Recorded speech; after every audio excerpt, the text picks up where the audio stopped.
이거 주민 이야기야 왜? 이거 주민 이야기야 왜? 이렇게.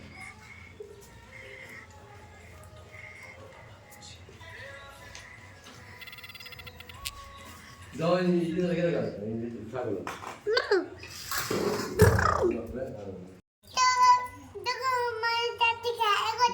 খেলা করছে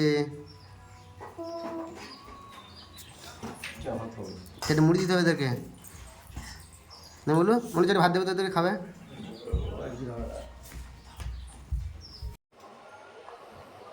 এটা তুমি কি খাচ্ছ আমার দাও যা পুরো শেষ হয়ে গেছে তোমাকে আমি না দিয়েই খেয়ে নিতে আমার মনে নেই একদম গল্প করতে এটা তুমি ঠিক করলেন না বাবা যা তুমি খাবার না এটা খুব মিষ্টি ছিল না না আমি মিষ্টি খাই তেতো খাই এটা খুবই মিষ্টি ছিল তুমি খেতে পারতে না হ্যাঁ। প্রচুর মিষ্টি আচ্ছা ঠিক আছে বন্ধ করো